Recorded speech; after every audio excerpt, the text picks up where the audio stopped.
शंकर को बेलपत्र क्यों चढ़ाया जाता है?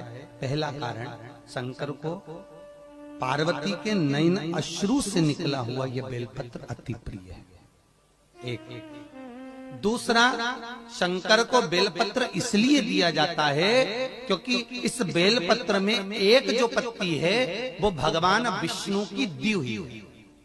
आपको कथा में कहा था, भगवान के दो नेत्र थे शंकर जी के, नारायण ने एक प्रदान करा तो कितने हो गए?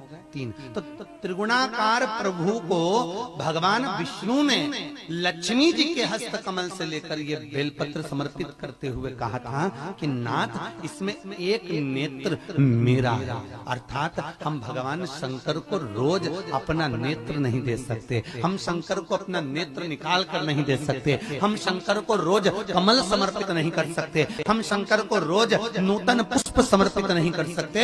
तो बेलपत्र कमल का भी काम करती है, बेलपत्र नूतन पुष्प का भी काम करती है, और बेलपत्र नेत्र कमल का भी काम करती है जो भगवान को समर्पित की जाए।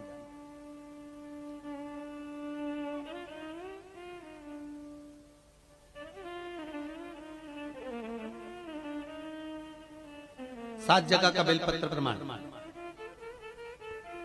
यदि आपका कोई मनवांचित फल है, पूरा नहीं हो रहा, बहुत दिन से लगे हो, वो काम नहीं निपट रहा, बहुत दिन से लगे हो, काम हो ही नहीं रहा, एग्जाम में बैठ रहे हो, कोई परीक्षा में बैठ रहे हो, हर बार एग्जाम दे रहे हो, नहीं हो रहा, 7 जगह का बेलपत्र याद रख लीजिए। पहला, जहां पर आपको बताया था भगवान शंकर का शिवलिंग, उसके सामने अशोक सुंदरी, उसका जलाधारी, जलाधारी का राइट, जहां गणेश जी का स्थान है। पहला बेलपत्र गणेश जी के स्थान पर समर्पित करिए। अगर कोई काम नहीं हो रहा है तो उसको निपटाने के लिए, उसको करने के लिए, पूर्ण होने। दूसरा बेलपत्र कार्तिकेय के स्थान पर रखिए। तीसरा बेलपत्र अशोक सुंदरी की जगह पर रखिए। चौथा बेलपत्र जहां शिवलिंग रखा हुआ है उस गोल भाग पर माता पार्वती के हस्त कमल पर रखिए। 5वां बेलपत्र भगवान शंकर की जो 5 लड़कियां ऊपर है उस जलाधारी में डाल दीजिए।